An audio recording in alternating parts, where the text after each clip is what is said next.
Hello and welcome to Ashley Haden's Political Breakdown, a show where me and some guests talk about the week's news and about how much I hate everything. This week, my guests are... James Harris and Simon Weeks. Fantastic. Now, as we've said before, we shan't be talking about yesterday, so do not mention that at all. Now, the first story I want to talk about is an interesting one, I think.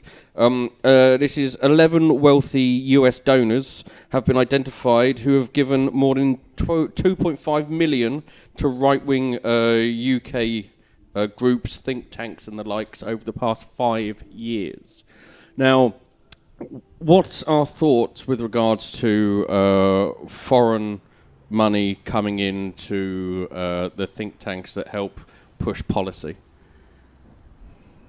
I think there's a certain inevitability about it, isn't there? Because it's like a football team will have its academy, and it's that kind of same. You want to find the best talent from around the world and train them up. So you think that they're giving money to the likes of it's the IEA, the Adam Smith Institute, Taxpayers Alliance, who claim themselves to be a grassroots, up from the fucking a grassroots thing to here for the working class British man. So you think that they're just giving money to get the best people? Well, so Steve Bannon's sort of doing this, isn't he? He's sort of on a European tour where he's going along to countries completely failing to understand their local politics, humiliating himself, probably acquiring nicknames in most European languages as to his idiocy. So that's impressive in a way. But I think the big question is this kind of networked international far right. To what extent are they aware of local politics? Are the likes of the IEA, Taxpayers Alliance, and all of these, the ones who no one knows who funds them or anything like this, would you say they're far right then? But I think this is an example of what I'm talking about, because Bannon was really big behind Tommy Robinson. Yeah. And he was like, Tommy Robinson's the backbone of this nation. Now, even people on the political right here, our kind of libertarian right, think Tommy Robinson's an idiot. So I think there's probably a lot of cultural misunderstanding which comes in when American donors come and try and fund projects in political cultures, which, despite having a shared language, are actually quite different. You were the one who said that they were funding the far right. Well, these are basically lobby groups, aren't they? Yeah, but I think it's more almost like the sort of a Christian mission style setup. I think they're not preaching necessarily policies. It's more of like a philosophical notion of no government, free markets. Let us, big business run everything. But these are the groups that do lobby for policy changes. The IEA.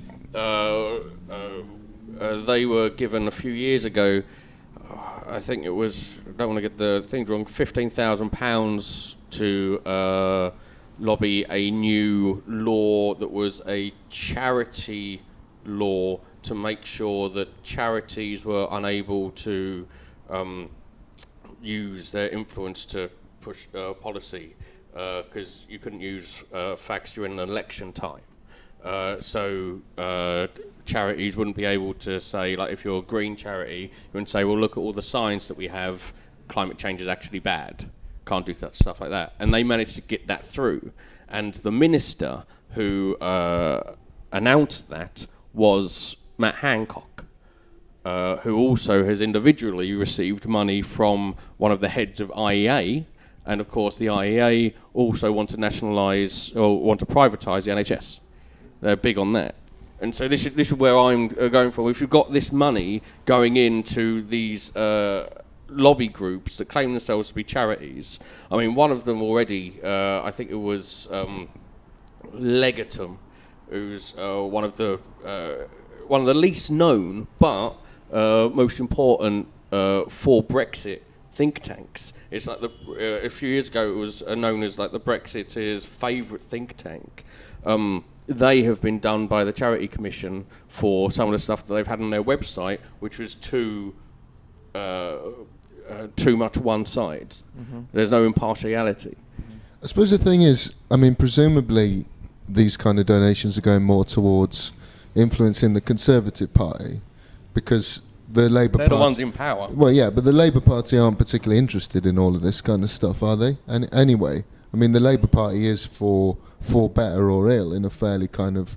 I'm not sure these big American donors have got much to hope for from Jeremy Corbyn. Yeah, but it doesn't need to be Jeremy. I mean, Jeremy Corbyn is a fucking is the head of the Hydra. He's not the fucking heart. He's not the one who pushes any of the fucking policy. I think he's just a talking head. I do not think he's the one who's coming up with most of the policies. I think someone like John McDonnell or even fucking Seamus Milne, who is a dodgy cunt. Anyway. Yeah, Seamus Mill is... I remember Seamus Mill because he's the first person I ever read in The Guardian who I completely disagreed with. And that was really important because, you know, when you're sort of young, a bit on the left, and you read everything. I remember very clearly having a minute and going, wait a minute, I actually know more about this thing that this man, Seamus Mill. It's not quite that simple. This was obviously because Seamus Mill is slightly nostalgic for East German communism, yes. Which he views when the Berlin Wall came down was one of the saddest events of the 20th century. Well, and when he lost his erection in 1974. Never got it back. Yeah. Oh no, Seamus Mill never got an erection since 1974. Where was your source? It's just what I hear through the grapevine. Okay, I'll believe unable it. to get an erection. He does look quite sad a lot of the time. That's the reason. It is that frustration, isn't it? It's that real kind of come on. And he's trying his best, but he's just the Berlin Wall came down, but his pecker didn't. Didn't rise up. No. I mean, I feel we've gone slightly away from what to talk about. So we're fine with foreign funding to lobby groups to help them push ideas in this country. I don't think it's about being fine with it. I think it's just that thing of like accepting its inevitability before you go on to go, well, how do you counteract it? How do you make it more open? Because I think really at the moment we sort of go, that doesn't happen, and that's what allows it to happen all the time. So you have to accept it to be able to change it. Because you're not going to be able to stop it. Because that's what we're trying to do. Because we're trying to stop it at the moment, and people just they'll just find a little. Who's trying to stop it at the moment? No one's trying to stop it at the moment. Isn't it? It's. I thought there were rules against there were limits on foreign donations to political. Yeah, but these aren't political. These are lobby groups. These are lobby groups. This is it. It's like Linton Cosby getting doing lots of PR work for all these knobheads around the world. He didn't get as much money as he wants, but he's not actually a political party. Yeah. And when you've got the Knights of the Taxpayers Alliance going on the BBC every 4 seconds, spouting bollocks, and then attempting some of the worst comedy that this world has ever seen, with their videos of like, oh, we're right wing and we're funny. You ain't funny at all. I mean, they're about as funny as yesterday. I said I wasn't going to mention yesterday, but he mentioned that it. Was quite funny though. Some of it. I mean, the narwhal tusk was funny. I didn't even know narwhals. We're not talking about it. Yeah, we're not talking about it. I mean, most of it, the majority of it was obviously not funny. You know, I said to you at the start that we don't edit this, you know, because it's going to come out that you're there going, oh, yesterday pissed myself laughing. Yeah, That's how it's going to come across. I couldn't stop. Well, you know, what can I say? I'm a messed up guy. I mean, go further. I just think those things are. Let's leave James to fucking stew for a moment. I just think outside influence, it's just always going to happen, and I think you just acknowledge it rather than pretend. I don't know. I mean, that's or you just the Labour Party should be going for it. They should be going, you know. But they're not getting the money. The Labour Party aren't getting the money. If you look at the donations for this election, the Tories have raised the Tories raised like 3 million in the first week. 5 million. 5 million, yeah. And no other party hit 1 million. Yeah. I mean, Labour.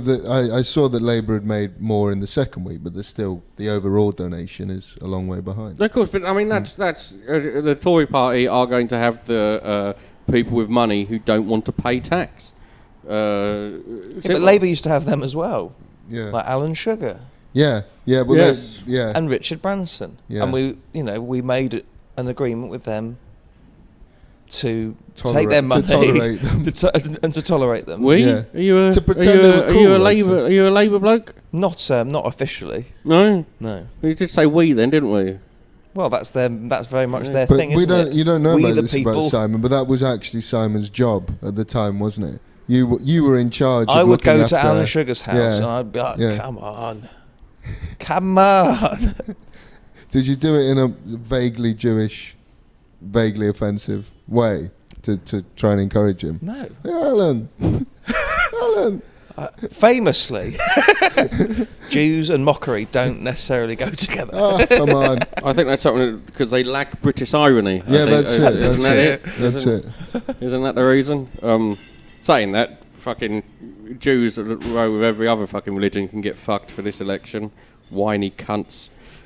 I'm tired, mate. I am fucking tired. And I know that you've been quite vocal with regards to the anti-Semitism in Labour. Yes. And I mean, while we're here, may as well talk about it.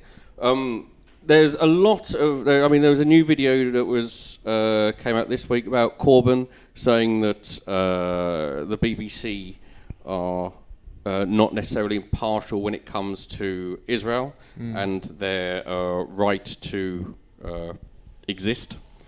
Which is a weird thing. He was saying it on Press TV, which is, of course, the Iran propaganda. Which was closed down for showing the execution of somebody. Yes. Which is illegal. You're not allowed to show somebody it's nice being to know that the publicly news do have executed. some rules. Yeah. Yeah, but I mean, it's like, Channel 4 have shown live autopsies, but they also have... Yeah, but But that's there's to probably learn. a consent There's a form. fucking, I mean, you work there's in a fucking TV. difference Yeah, you They do. also have between The an Simpsons. execution... Oh, are The Simpsons evil now? There's a big difference between an execution and an autopsy. Only only time. I mean... Yeah, there is a temporal difference as If well. they turned the cameras on earlier, you would have seen it. Well, no, because they didn't kill him first. So, right, we can't afford a dead body. Get a member of the audience. Off we go. Now that would be a show. I mean, Channel 4 would do that. Oh my God, imagine. Channel 5 would do that, but add fucking racism involved. I think Press TV didn't get the consent form signed first. It was more just like, we're going to show this and also kill you. They didn't even put a warning up. Yeah. Is Corbyn anti-Semitic? We're not going to solve it. There's no way of proving either which way or the other. Do you feel, and with the anti-Semitism as a whole in the Labour Party, because this is one thing that has annoyed me, with it going, you can't, a vote for Labour is a vote for anti-Semitism. It is awful, you cannot do it. I agree 100%. That is anti-Semitism. But what you are saying is don't vote for them. Tories, they've got anti-Semitism, Islamophobia, racism and everything else. You don't vote for them, you're letting this in instead. Because there's no simple answer here. Yeah, that's it. And this is what but it's seemingly with Labour anti-Semitism, we're going, well, no, this is bad, so don't vote for that. They go, so what you're doing there, subconsciously or unsubconsciously, you're saying the Tories are going to get in, so let's have anti-Semitism, Islamophobia, and of course the anti-Semitism isn't as wide and in the papers as much as it is in the Labour Party. So you're just going, well, we need to protect these people, but fuck these people over. But that is the choice we're being presented with, isn't it? I mean, that's also due to our electoral system. Do you think if we had a different electoral system, many people would vote Labour or Tory at this election? I think if they knew that something else would actually happen... Well, like, I don't think it would. In terms of vote share, Yeah, Tories but- get about, was it 43%? Yeah, but they're helped and then together by Labour the system as 32, well. Lib Dems. So it's like even if there's some great coalescing of the left, not really going to make that much of an impact. But if people thought that, right, my vote, if enough of us vote for the Greens and we'll actually get a Green person in, Yeah. then would people actually do that? I think on this election they would. I mean, my mum is a Lovely lady. She's wonderful. Shout out. She's broken her ankle, so there's no point to this. It's just a bit of TLC. No. Anyway, she's a lovely lady. Just to speak to James' She's mother? She's a lovely lady, and she also generally has voted Conservative in her life in the 80s, Doesn't sound that nice. particularly. But at the European election, she voted Green. So people are prepared to make quite different choices under different electoral systems. That's a European election. Like people vote But for it's the a- fucking it's a- BNP, mate. You know? Well, it's a PR system though. That's why the BNP gets in at the European election. I mean, it's if we had PR, we'd have more Green MPs, we'd have more Liberal Democrat MPs, and we'd also have more Brexit Party MPs. There was a valid point Fewer that SNP, we yeah. had Ed Axel on a couple of weeks ago, and he made one of the only arguments against PR that I thought was worth something, when he said that currently, because of our political system, and I'm paraphrasing here, it would create, if we had PR, it would create more need for compromise. And at the moment, especially, it doesn't look like any party would be able to, we would get nothing done, because you would never have a majority to do anything, because at the moment we do not have any politician that seemingly is able to compromise. Brexit has proven that we are so indoctrinated into our own bullshit, the ability to actually compromise anymore, because we should have just, I mean, really, for Brexit, we should have done a soft Brexit, a Norway or all this shit that they were fucking talking about, and had it done thing. So we should now be currently in a negotiation to how to do a fucking free trade agreement with them. But we're not, because we can't compromise, because there isn't anyone that's eloquent enough, nice enough, and not so much of a fucking kiddie fiddler that we're unable to just fucking go along and say, right, this is what we should be doing, this is what they voted for, we're going to do this, but you didn't want this, so we'll go this way.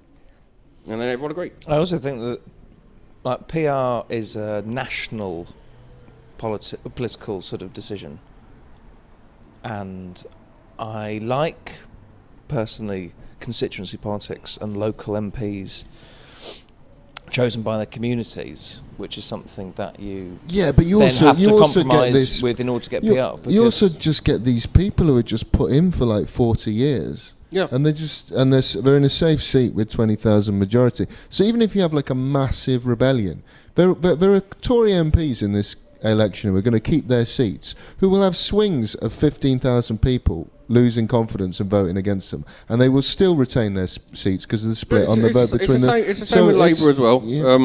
Sure.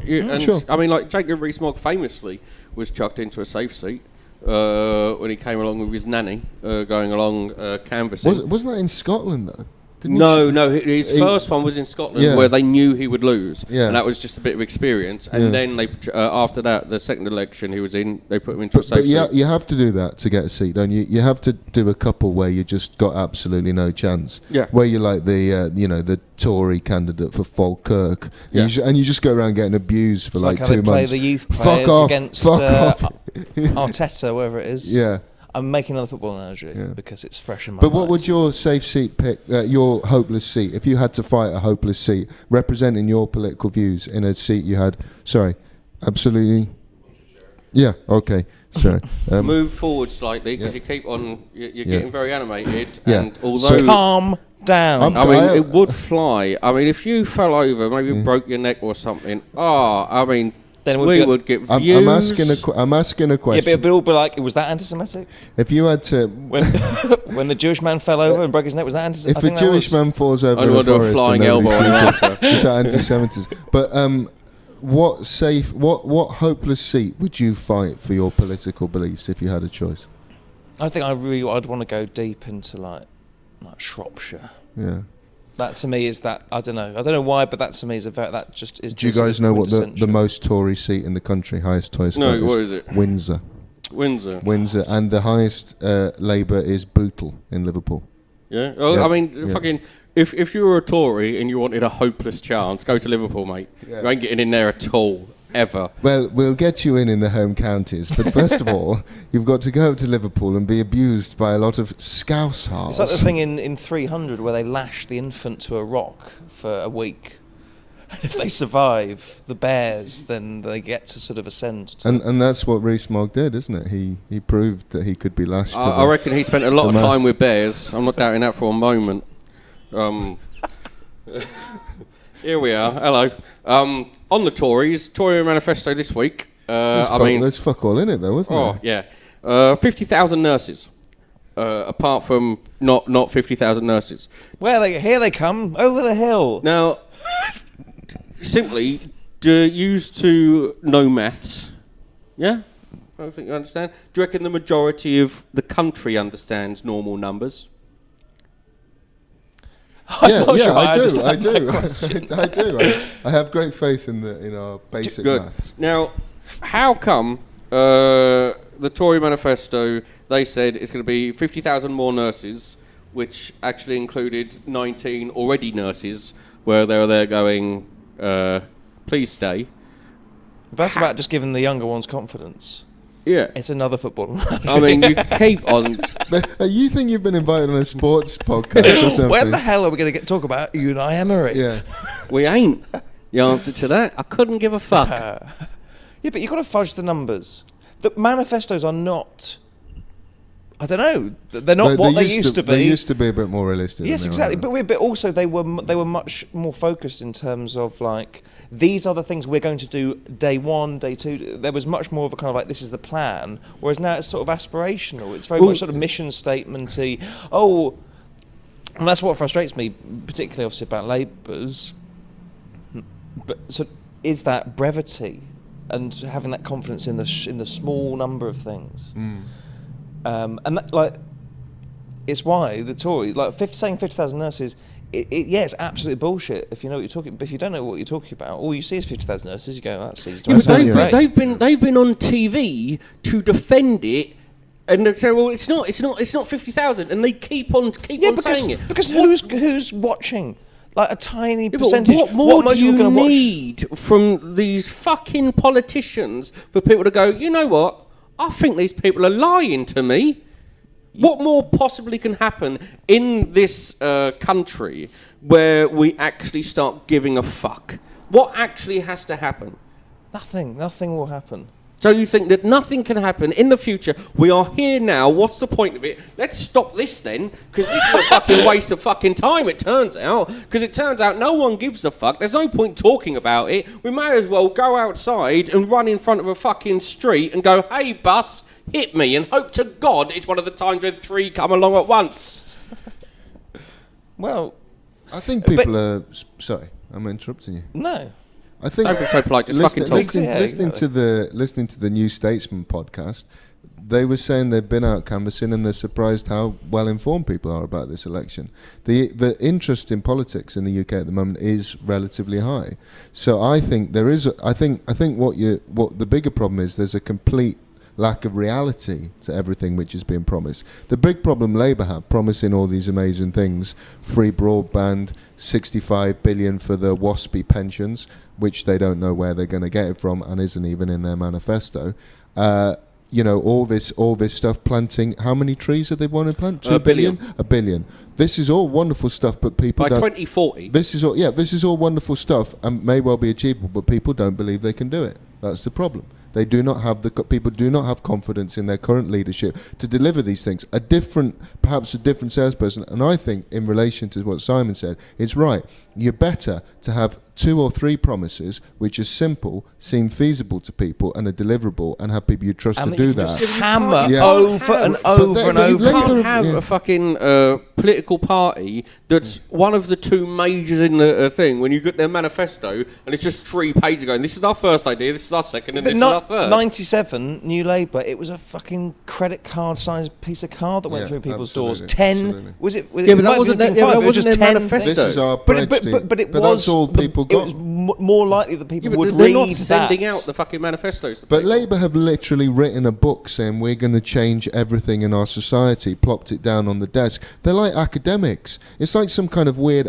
When I listen to the Labour Party speak, you can tell loads of them come from academic backgrounds, because they're like people who've come up with some amazing research grant idea. And they're like, we're going to investigate transversal inflections in 18th century Romania with reference to contemporary queer theatre and avant-garde theory. And they're like jazzed, and they're like, yeah? And everyone's like, I've got no fucking idea what you're talking about, mate, because none of that is directly relevant to my life. It's just too much. It's every week. It's free broadband. They asked, Corbyn went and had the interview with Andrew Neil, who is, right, that was horrible. It was beautiful. But the thing about the pensions, they kept saying, where are you going to get the money from? Oh, we have reserves. You and I both know we don't have those kinds of reserves. Yeah, I mean, the credibility's not there. Yeah, but with that, I mean...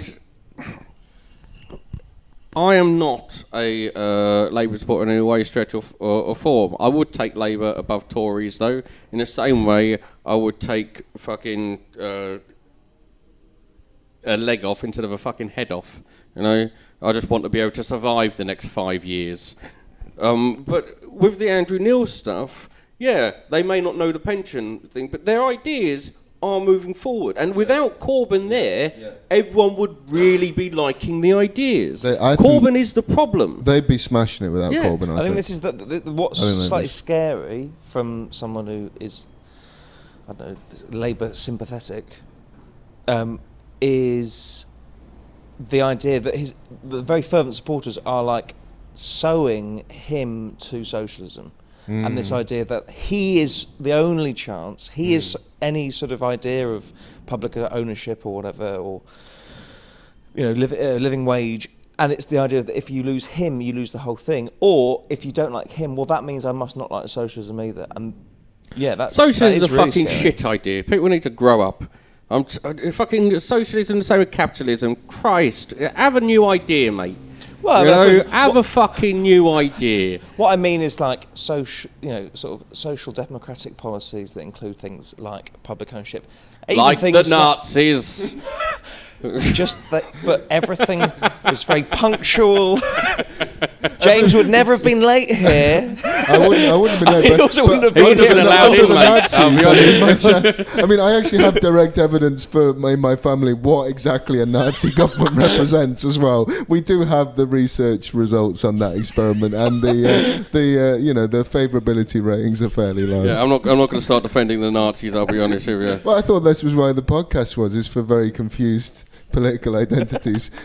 People from Jewish families with Nazi sympathies coming along. Look, if you want to actually, if you want to be popular on YouTube, we're going to have to start catering I really to the incels, to the alt-right. That's who's watching. Okay, then, YouTube very is quickly, amazing for that. let's cover it for them. Incels, the reason that women don't touch you is because not even your mum wants to. And then you've got Nazis, you're wrong, but even the problem with today's Nazis, of course, there's no one look. Yeah. This is the thing. At least they had a bit of style. They were willing to wash themselves once in a while. The Nazis nowadays, they all look different. They don't dress the same. They look shit. Their ideas have already been proven to be fucking wrong ages ago, like socialism. Ages ago it's already been proven. Basically, the Nazis of today are like the hippies of the 60s, and the hippies of the 60s were like the Nazis of the 30s. This is where we're getting to in the end, and I think you'll find that can't be proven. That can't be proven to be wrong. I'm a Nazi. I mean, vote. Yeah, get some kind of readers poll this going. This is a very unfortunate outcome. I was not thought my paradigms would be shifted like this. Why won't people... actually, we'll move on from there. That was a Tory manifesto. Do you not have any news that you brought with you? I assume that you've done a week of studying the news just to bring out stories. I thought this was going to be like 1 hour of narwhal chat. Is that all you prepared? I've got lots of other stories. I've got more of a question. Go on. I'm quite interested in the Liberal Democrats in this election. I have a perhaps unhealthy interest in the political fortunes of the Liberal Democrats. Do you think Jo Swinson is getting such a bad press because A, she's genuinely shit and has done it really badly, or B, do you think there's a strong element of sexism in how she's been? I think C, all of the above. Yeah. She is fucking awful, but she also has the unfortunate thing of being a woman, and that does not work in any fucking country really at the moment. New Zealand, you'll probably be fine, but this is an interesting thing. There was a poll a little while ago that said that over in Germany, 43% of people would be comfortable with a woman leader, and this is like only a couple of months ago, and they're going. You know who your leader has been for quite some time now. We are still in a society that dislikes women having power. I don't understand why. I'd say give them a chance, let them fuck up, and then we can move further forward towards actual equality. There's I think there's definitely some kind of double standard going, because all these things start coming up with Swinson, which are not. It's people posting about what she's wearing, her dress. She's wearing the same purple dress. Oh my god, that was it. In 4 different photos, she had the same purple dress on. So who cares? Blair Blair wears the same suit for entire election. Corbyn, he's got a few outfits now, hasn't he? But it's not like some wide. She's not an American rapper. I know. He's not there with like 1,000 different fucking types of trainer, always burning them once they've been worn once. She's a fucking political leader, a shit one, an awful one. Truly, the Lib Dems have played it badly. And they've come out today and said they're going back to plan A, which is they're no longer going to say that they're going to revoke Article 50. Yeah, and that was a problem. They shouldn't have done that. Yeah, they shouldn't have done that at the start. That's electoral poison. Second referendum, go for that all the way. Yeah. Should it be called a second referendum? Well, a third referendum, isn't it? Yeah. Well, I think a people's vote for making it go through, I think a people's vote is vastly better, because I don't think it is a second referendum, because there's going to be more information. It's not going to be the same question. No. Well, I think I actually think that sort of framing it around sort of deal or remain is a good one. So maybe it's just sort of, if it's sort of the vote on the deal, something like that. Yeah. Yeah, I think Labour's position on Brexit is the right one. I think the problem is they've come to it much too late, haven't they? Oh, there's a fucking we're going to be neutral. Yeah, well, party, yes. The whole point with him not giving his position on this whole neutrality thing, and the reason why it plays so badly, and they don't seem to fully understand, is that because we all know he spent more of his professional life trying to leave the European Union with Tony Benn than doing anything else in his political career. That was like the main focus. And Israel Palestine, that's the other thing you really get. Well, that was more of a sort of like personal, sort of like, that was a hobby, wasn't it? At the same time, the Israeli government are fucking dreadful. Not Jews, the Israeli government, awful. Netanyahu can fucking take a jump. Well, he's going down, isn't he? As well he fucking should. Fucking time. If only we could get the rest of the fucking leaders of the free world to fucking do it. Stop bombing Palestine. Stop going in there. Stop taking the fucking places. You have your own bit. Let them have their own bit. And each of you fucking turn. It's like children at this point, and they've both been around for about the length of time in country aspects as fucking children. Keep them apart from each other. They don't get to share toys. Fuck off. So you're saying like a sort of like maybe a series of stairgates along the borders. So every time they look at each other, no, you in your corner and you in your corner.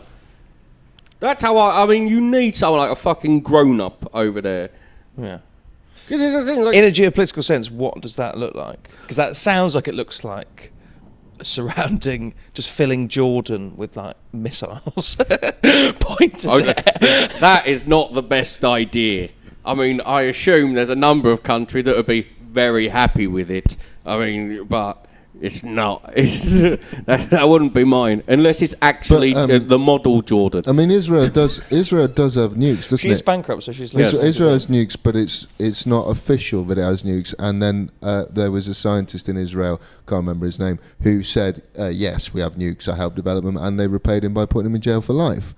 Yeah. So there we are. Well, Netanyahu, once he goes down, I mean, it just depends who takes over, really. Because as long as they're not doing a deal with Jewish Power or Jewish Home, which are the far-right Jewish parties in Israel, potentially you can start moving forward to look at some form of two-party state, which is the only solution. Well, they're going to have another election there, aren't they? Yeah. Well, it's that thing of like, just as Britain is not inherently right-wing, far-right because of our government. So it's the same with Israel. It's like Israel is not inherently a far-right country. No, exactly. But it's just me in terms of there's a rich history of social democracy in Israel. Well, I mean, the left was very supportive in Israel in its early days because it had kibbutzim, which is actually socialism in action. But there is one big contradiction which the Corbyn left, I call it the Corbyn left, you call it the far left, because I used to be involved in it a long time before Corbyn was anywhere near power.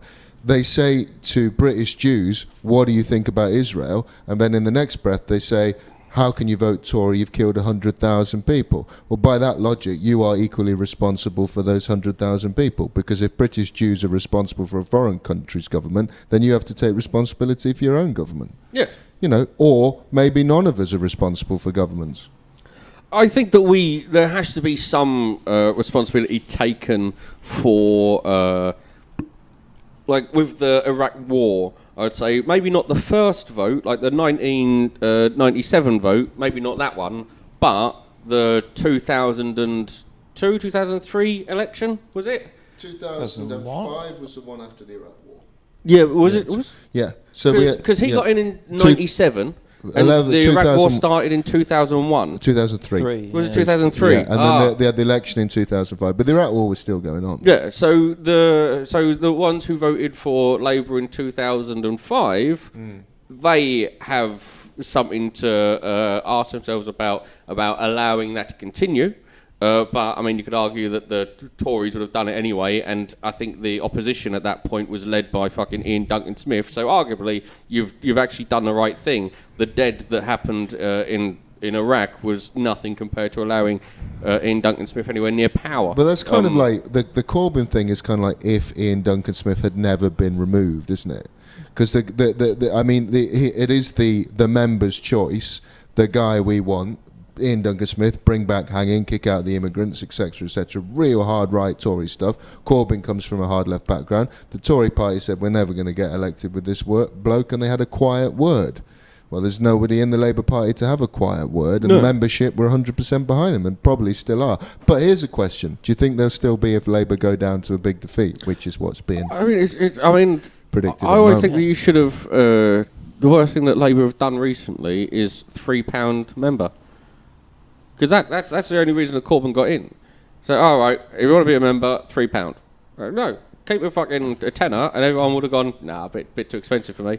I paid 25 quid to vote against him in the second Labour league. I voted against Corbyn in both the membership plus package? Yeah.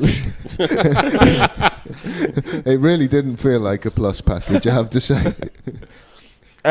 No, well, there's two. I feel like there's way too many seeds now being sown and have been sown for years now, in terms of it will never be his. It will never be because of him. It will never be his fault. Like right now, it's BBC bias. That's everyone's little drum that they're banging, and they can point to all the reasons why BBC is definitely biased, as opposed to just full of incompetence. I mean, yeah, I mean the BBC have shown at times to be a level of incompetent that you almost want to pity. Like I don't think that like Laura Kesberg, whatever her fucking name is. I don't think she should get the amount of abuse that she gets online, but she also does make a lot of mistakes. Well, the thing is, I think it all operates in this, but like the Westminster bubble is just sort of got a bit bigger, and just all the journalists are in it. But like people just they're excitable. That's sort of like you got to view them like sort of like puppies with toys. It's like they get excitable, and that's why they run with these things. And there's a sort of slight glee whenever, and oftentimes I just think, well, the reason why Corbyn is so often like in the firing line is because he does such silly things, and he doesn't see things. It's so gleeful to point out, and then you go to go, oh, Jeremy, why did you do that? And he'd be like, I didn't, and they'll be like, oh, yeah, you did. We've got this video, and he's like, oh, no, I didn't. It's like it feeds itself. I think like Boris Johnson is one of the worst people in this country at the moment. One thing I wouldn't say about Boris Johnson, though, is that when he talks to like politicians, journalists, everything else, he doesn't come across as smug. He probably is in his fucking thing. Corbyn comes across as a smug cunt. Yeah. Everything is when he like with the Andrew Neil interview. Allow me to. And I went, mate, no. What's your Milne? That's your Milne influence. Can I finish? Yeah. Can I finish? But this is the thing. But this is something that the left is all over, and especially the Corbyn left. My main issue is that they want to be morally superior and they're unwilling to put the effort in. But it's also, it's like, I think they've gone like, we're going to show, if we show disdain for the media, then everyone will be like, the media, this poor man. Yeah. And it's like, if you're already that way inclined, that is what's going to happen, and it has. Right, I'm going to go full whiz while you two continue talking. We have an unchaired... It's not edited. This apparently as well. I bet this will be edited Well, when the dear leader departs. Yeah. This is like in a military coup where you just get the picture of the chair and the anthem, the national anthem playing. I should, Swan Lake. as head of the military, I think I should at least just keep the seat warm for the leader. Ladies and gentlemen, our dear President Ashley Haden has departed, independent Republic of Whitechapel. He is very healthy. Any reports to the contrary are vicious lies. Vicious lies by foreign co-conspirators. Rumors that I, General Harris, will be taking control of the army are just this, rumors.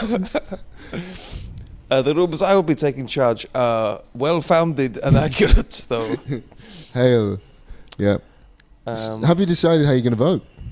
You don't have to tell me, but have you? I mean, what constituencies do you live in as well? That's also an important question. I'm trying to think what the name of the constituency is. It's sort of basically, it's like, it was sort of Croydon something. It's Crystal Palace. Very, very safe Labour seat. I'm personally not inclined to vote Labour this time. I mean, sort of, I feel like my political home, as they say, is probably the Liberal Democrats. They've suffered quite a bad sort of reputation drop, which I don't necessarily think is justified at all. Well, I'm back. I've heard what you've been talking about, and it was unfortunate that I left. Right. As we're moving towards the end of this, let's move away from Labour and let's talk about how much fun the Tories are having. This week, with a source, this is a source, a government source said to BuzzFeed that they would be looking into the broadcast licence of Channel 4 after Channel 4's climate debate, where Boris Johnson didn't turn up. So they replaced him and Nigel Farage with melting ice sculptures. So I think it was a fantastic idea. Now, 2 points to this. One, this is the mark of authoritarian regime threatening media and all of this. Second, do our journalists need to take responsibility with regards to government sources? Because the day after this, Gavin Williamson was on TV saying, oh no, we wouldn't do this, this is ridiculous. So the story got out there, this is what they're doing, this is what they're threatening from a government source, and then you have no ability for anyone to follow up, because it's easy to just say, oh no, this is false, I don't know where you're getting this information from. I think that's just a very that's the plan. It's like I say, it's knowing that journalists will always capitulate, because they're both excited by and desperate for anything new and fresh, because then they can talk about it and fill the time. There's so much fucking time to fill. So anything they're going to jump on, and then once they do that, then it's like that. It's like the Boris Johnson sort of Dominic Cummings tactics now are just they've sort of, it's just a facsimile of the Trump campaign in terms of all Vladimir Surkov and all this.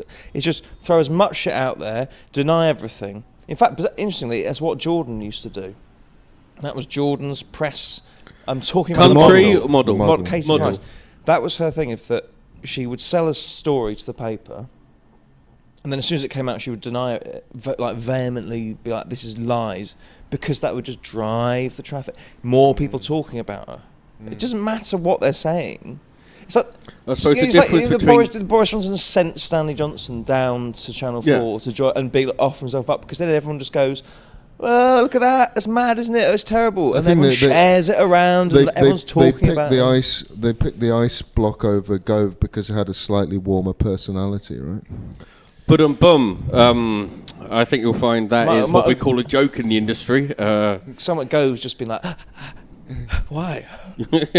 What happened? I've just been cut by satire, my friends. I've just been cut by satire. You've been nibbled by topicality. Or someone was just harassed.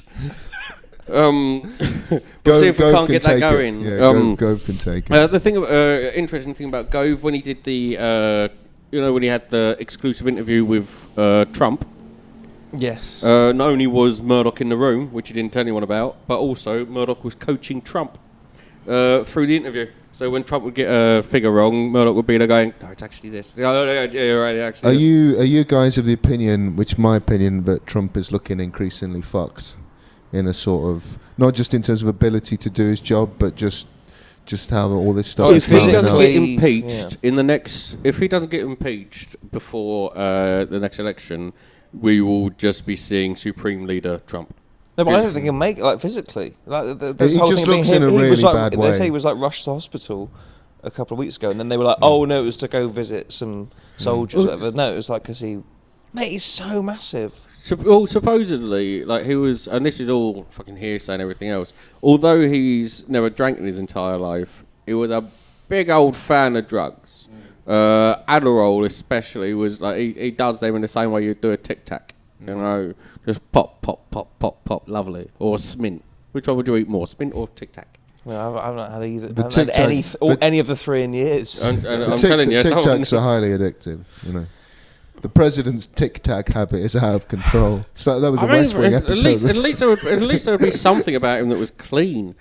I mean, nothing. He doesn't look clean, does he? He doesn't look clean. You reckon he looks like the type of bloke. You shake his hand, you wash it afterwards. He doesn't look well. Is also what I'm saying. Like, really does not look in a good shape. I'll be honest. If he died, I wouldn't cry. Well, it's pretty hard. A presidential campaign, a re-election campaign, is really, really tough on you. And no matter who you are, and no matter how hard your fan base is into you, if you're literally showing up unable to talk, looking like you're on death's door, that's not a good look. Although I think Reagan in his re-election campaign was in a really bad way, and they just put a lot of makeup on him and kept him out of the how much more makeup would that man need? Nixon and Kennedy, was it that that was like the first ever debate, and Kennedy was like, Nixon was like, I'm not going to wear makeup like that Kennedy bloke, and then they sort of looked gaunt and sweaty on black and white TV.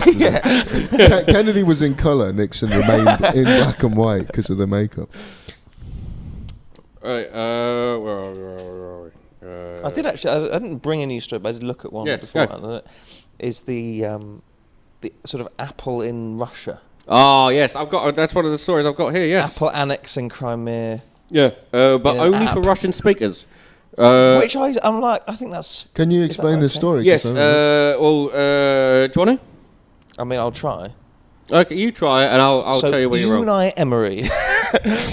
No, so basically it's Apple Maps, their app, I think it was just that, has just in Russia, in the Russian version, because it wants to adhere to Russian law, because it wants to adhere to any law of the country it's in, have shown that Crimea is now part of Russia, but only in the Russian version of the app, not internationally.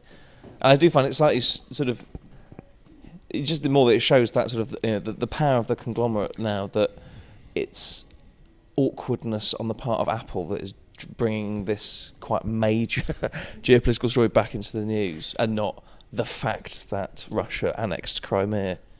I mean, like, I don't even think annexed is the right word. Have invaded Ukraine. Well, they had a referendum, didn't they, whether Crimea wanted to join, and it was something like 98% yes. That's conclusive. Yeah, that's. I mean, how could I think? But you're 100% right, because this is both the maps and the weather apps, and it's only accessed from Russia. But outside of Russia, Crimea is not shown as being part of either country. Apparently, on the app as well, it's like Russia. It's always sunshine in Russia. Yeah. Rainy everywhere else. Google also shows Crimea as undefined and not belonging to Russia or Ukraine. But Google uses the Russian spelling of Crimea cities when accessed from Russian territories. So Russia still has some power, although, I mean, Putin is looking weaker and weaker as the days go on. I think the best thing which was said about Russia was Bangladesh with nuclear weapons, which is, I think, what somebody in the US State Department said. Because they've got they got oil, haven't they? But they're basically a pretty underdeveloped economy. I didn't realise how low their sort of GDP for a country that size. Yeah, and for the huge size, quite a big population. It's because Russia have done a wonderful thing of taking away everyone's dreams. There was really good, have you read this Peter surname book? Peter Peter P. Pomerantsev, is it? I'm going to defer to my learned colleague over there. But he was a TV producer, I think, and he went to work for Russian state TV, and he wrote a very good book about sort of aspects of life in Russia, and the sort of undertone he says it's basically just it's prison rules. Yeah. Because you had sort of a totalitarian government that put all the mobsters in prison, where they all met each other, got connected, learned this way of living. The fall of communism happened, all the mobsters got released, and then they took over society. Prison rules. Right, we're heading towards the end. So do we have any final quick stories that we want to talk about?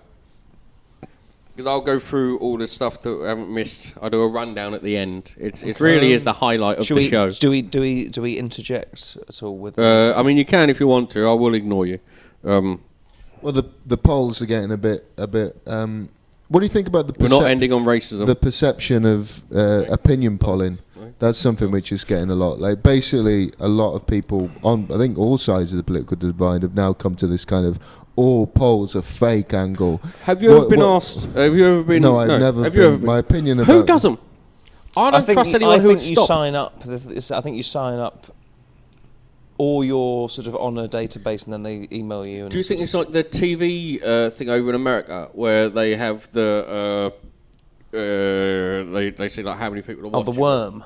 No, it's something I can't remember it. So let's move on. With regards to polls, I don't know who would stop to talk to them. I don't get unless it's now just online stuff. I don't know who would fucking spend their time answering it. The kids don't answer their phones, do they? The these kids? Days. Yeah. I'm still young. Go fuck yourself. Yeah, well, you're younger than me, but... Do you answer your phone?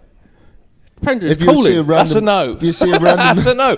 You've just... Actually, you screen your calls. I tell a lie. I always answer my phone. Wait, Always. that's a different answer.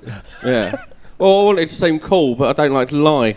You know, always answer it. And then, but because of mobile phones now are wonderful, if it's a sales call, I can block the number. Done. I've blocked fucking thousands of numbers. Hello? And then wait a second and it's a fucking robot. Fuck you, you dickhead! Block. Done. Well, like the chances are astronomically high that one of those was a poll and you've missed the chance. You've blocked YouGov. I don't get any political advertising. Facebook, Twitter, I get none. I assume that's because there's... it's because you don't like anything. Exactly. You've got to like something. Yeah. You have to show some form of kindness for them to think... Liking Boris Johnson memes at 3 a.m. in the morning, that's the way to get that political advertising. I mean, once again, I wouldn't cry if he died. I don't think he should kill himself. I don't think he should be murdered. But if he just died of natural causes, maybe because he's so full of shit that he just got poisoned with his own shit and died, I couldn't give a fuck, mate. Honestly. I was going to say, the difference between Jordan and Boris Johnson is that only one of them has used their children for gain. You know, because Jordan loves a bit of, let's have some money from your children. Boris Johnson, quite the other hand, let's pretend some of them don't exist. You know, I think he's probably unaware as to any financial benefit he's receiving from his children. He doesn't know who they are. He doesn't get any financial benefit from his children. No, he just takes a Sainsbury's bag full of 20s down and puts it in a pre-designated bin. Yeah. Absolute scum. Walks off and gets a flat white. How can you trust him if, like, in a reusable cup? His own wife couldn't trust him. How the fuck is a country meant to? Yeah, I know, but Willy Brandt was one of the best German chancellors since the Second World War, and he was constantly shagging other people. Yeah, but Boris Johnson isn't. Dead. You know. Yeah. It's like but I think you can be a great politician and a complete philanderer. He's a terrible politician and a philanderer. See, I'm if you want to talk about morals, you have to actually act with some morals. If you're not gonna, then don't fucking do it. You know? He's amoral though, isn't he? He's just a complete... he's not amoral. He lacks them. He has no integrity, no morals. That's why he was sacked for every job, because he was a fucking lying shithead. He used to make up stuff about the EU when he was working for the Telegraph. This man's a lying cunt. Yeah, but who's decided lying's wrong? You have. Me. Yeah. If people don't like it, they can go you are fuck on off. YouTube. That's a YouTube comment, though. Yeah. Look, it's always that thing again. We've decided that, like, what is the repercussions for lying? The highest political office in the country. It's dependent how you want to count it. I just think it's that weird thing of like people lie, accept that, assume it. You're all about move accepting on. stuff, aren't you? I just think we've got to accept that everything's terrible Are you in before AA? we can move on. You're all about like accepting yourself. All of this bollocks. Sorry. AA doesn't work as much as anyone claims it, but that's for something I'm not else in AA. completely. Right, we're closing this now. So the final bits of news. The Archbishop of Canterbury has backed the Chief Rabbi Mervis on his comments of Corbyn this week and anti-Semitism. At the same time, religion should both fuck off. The consumer group which has said that Black Friday sales offer few real deals, with most goods cheaper or available for the same price at different times, so stop being fooled by stupidity. The Resolute Foundation report has said that child poverty risks reaching record highs under the Tories, but that's mainly because they're trying to get them poor enough so they're all weak, so they can crunch them up into good broth, because Conservatives eat children. Come at me if you think that's wrong. It's not. There's scientific evidence. There isn't, but at the same time, you can't prove it's not. That's the thing. You can never prove a negative. Arguably, right. What you've just done there is you've lied. No, right? I haven't. But you can never prove a negative. And you're happy. You're fine with that. Well, I'm also a comedian, and people forget this mainly because of my material, but they do forget it. Because this is it. The party's manifestos doesn't propose changes to existing benefit policies, and as a result, relative child poverty could reach a 60-year high of 34%. Although Labour and Lib Dem stuff isn't going to reduce it, but it will keep it at the same keel. Corbyn has said that under the Labour government, children will be taught about injustices and the role of the British Empire, which is going to be fun for them. Conservative, I've done that bit. Institute for Fiscal Studies has said that both the Tories and Labour have failed to put forward a properly credible prospectus, because one of them, Tories are going to end up spending more, and Labour is just ramped up funness. What we're going to do, we know we're not going to get in. Let's give everyone some money. South Western Railway staff, 27-day strike in December. So if you're doing any of that, good luck.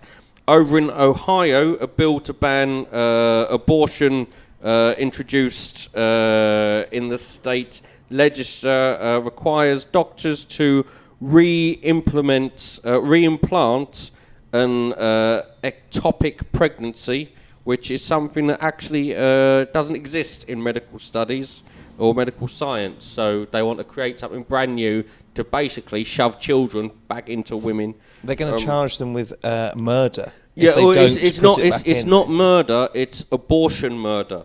And you can also be done for aggravated abortion murder. Aggravated abortion is... You insult the child you're terminating. Well, yeah. It's where every child aborted away from home. I mean, that all screams... Away abortions count double.